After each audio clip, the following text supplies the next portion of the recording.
Tu, tu sais, actuellement, on parle beaucoup du harcèlement. Il y a des publicités dans le. Qu'est-ce que tu penses de cette polémique sur le viol, le harcèlement? Ça, c'est le passé, ça. Non, mais On est encore dans le combat. actuellement, c'est Oui, bien sûr que oui. en plein débat. Mais bien sûr que oui, mais c'est un débat qui ne m'intéresse pas. Oui, C'est un débat qui nous ramène dans la dualité, oui. dans le combat. Que ce soit bourreau ou victime, c'est toujours un combat. Hein. Que je réussisse ou que je perde, je suis toujours dans une position que ce soit le déni, la révolte, le marchandage, la dépression, je suis toujours dans un combat. Le chemin, c'est l'intégration, c'est le oui. Le oui, l'union, on unit les opposés.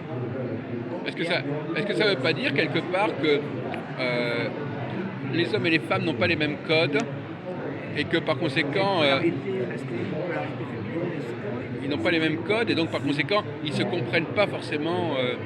Parce que le viol, c'est aussi une question de malentendu. La personne croit qu'elle était d'accord, qu'elle n'était pas d'accord, qu'elle a donné son consentement ou pas.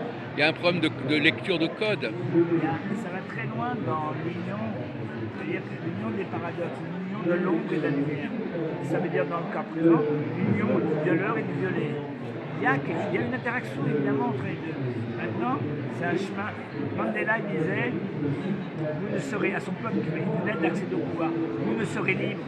Et il s'adressait aux gens, à ces qui ont été violés, torturés, etc. Je veux dire, vous ne serez libre que lorsque vous aurez pardonné.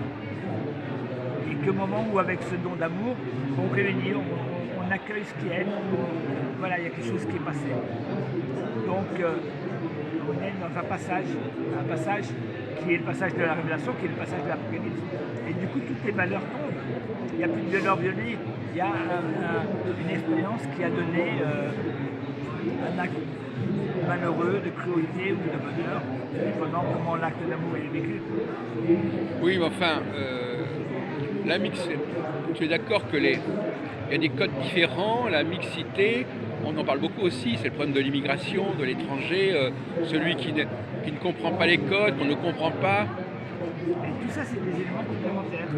Et justement, le chemin, c'est de le comprendre, de l'entendre, de le réunir, de vibrer avec, d'apprendre de l'autre, d'apprendre de l'homme, d'apprendre de la femme, d'apprendre de l'immigré, d'apprendre de celui qui accueille, de celui qui est envahi. On est toujours en apprentissage. Oui. Et qu'est-ce que tu penses, alors justement, il y a un autre sujet sur lequel qu'est-ce que tu penses de la conversion? Enfin, tout ce qui est changement d'état, la conversion, l'immigration, l'assimilation, l'intégration. Tout ça, c'est des conséquences d'un chemin intérieur. Si c'est pas basé de l'intérieur, ça vaut rien. Mais est-ce que l'idée de conversion est elle-même Les conversions, c'est une conséquence d'un chemin intérieur. La conversion, c'est comme la guérison, c'est comme le reste. mais est-ce que la conversion, c'est pas une volonté d'être autre, de changer de Si nature? c'est quelque chose d'extérieur, ça rime à rien. Oui. C'est dans rien, ça va s'effondrer à un moment donné. Premier virage. Par contre, la conversion, quand elle est vécue de l'intérieur, ben, c'est une évidence. On retrouve une évidence. Les choses sont là, elles se vivent. Il n'y a plus besoin de le projeter, de le vouloir. On sort de la volonté qui agrippe, qui a encore une forme de combat, encore une forme de dualité.